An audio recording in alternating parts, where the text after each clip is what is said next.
Assalamualaikum warahmatullahi wabarakatuh. Nama saya Rinda Novitasari. Saya akan mempresentasikan metodologi pengembangan akuntansi Islam.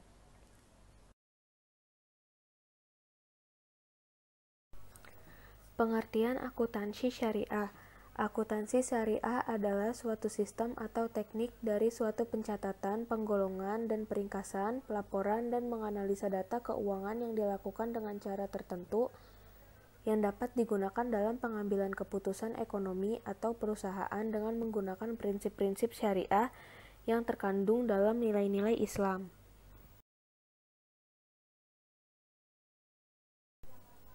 Tujuan akuntansi syariah. Yang pertama, untuk menentukan hak dan kewajiban dari pihak yang terlibat dengan lembaga keuangan syariah tersebut, termasuk hak dan kewajiban dari transaksi yang belum selesai, terkait dengan penerapan, kewajaran, dan ketaatan atas prinsip dan etika syariat Islam.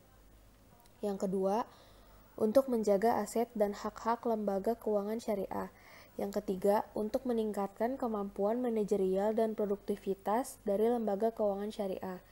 Yang keempat, untuk menyiapkan informasi laporan keuangan yang berguna kepada pengguna laporan keuangan sehingga mereka dapat membuat keputusan yang tepat dalam berhubungan dengan lembaga keuangan.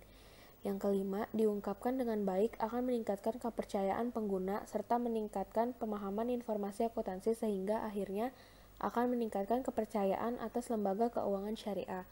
Yang keenam, mendukung penyusunan standar akuntansi yang konsisten sehingga meningkatkan kepercayaan pengguna laporan keuangan. Yang ketujuh, sebagai laporan keuangan yang bertujuan menyediakan informasi yang menyangkut posisi keuangan, kinerja, serta perubahan posisi keuangan suatu perusahaan yang bermanfaat bagi sejumlah besar pengguna dalam pengambilan keputusan ekonomi.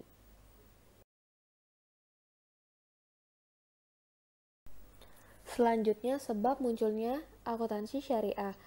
Yang pertama, meningkatnya rasa keberagamaan masyarakat. Yang kedua, meningkatnya tuntutan kepada etika dan tanggung jawab sosial yang selama ini nampak diabaikan oleh akuntansi konvensional. Yang ketiga, semakin lamanya akuntansi konvensional mengantisipasi tuntutan masyarakat, khususnya mengenai penekanan pada keadilan, kebenaran, dan kejujuran. Yang keempat, kebangkitan agama Islam khususnya kaum terpelajar yang merasakan kekurangan yang terdapat dalam kapitalisme barat. Yang kelima, perkembangan atau anatomi disiplin akuntansi itu sendiri yang berproses dan berevolusi mencari kesempurnaan. Yang keenam, kebutuhan akan sistem akuntansi dalam lembaga bisnis syariah seperti bank, asuransi, pasar modal, perdagangan, dan lain-lain. Yang ketujuh, kebutuhan yang semakin besar pada norma perhitungan zakat dengan menggunakan norma akuntansi yang sudah mapan sebagai dasar perhitungan. Yang kedelapan, kebutuhan akan pencatatan, pertanggungjawaban, dan pengawasan harta umat misalnya dalam baitul mal, kekayaan milik Islam, atau wakaf atau organisasinya.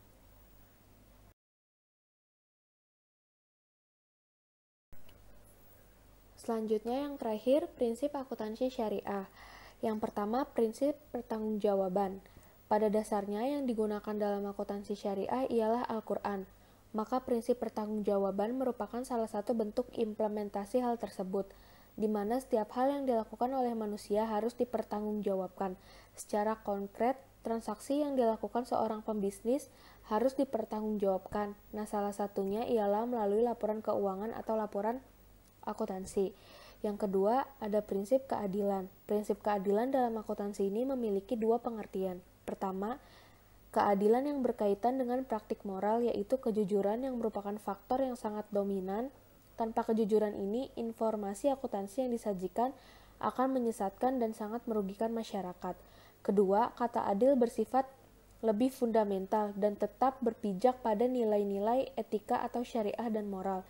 Pengertian kedua ini yang lebih merupakan sebagai pendorong untuk melakukan upaya-upaya dekonstruksi terhadap bangunan akuntansi modern menuju pada bangunan akuntansi alternatif yang lebih baik.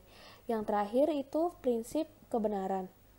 Berkesinambungan dengan prinsip keadilan, prinsip kebenaran akan menciptakan keadilan dalam mengakui, mengukur, dan melaporkan transaksi-transaksi ekonomi. Contohnya pada aktivitas pengakuan, pengukuran, dan pelaporan yang tentu saja akan berjalan dengan baik jika dibarengi dengan rasa kebenaran.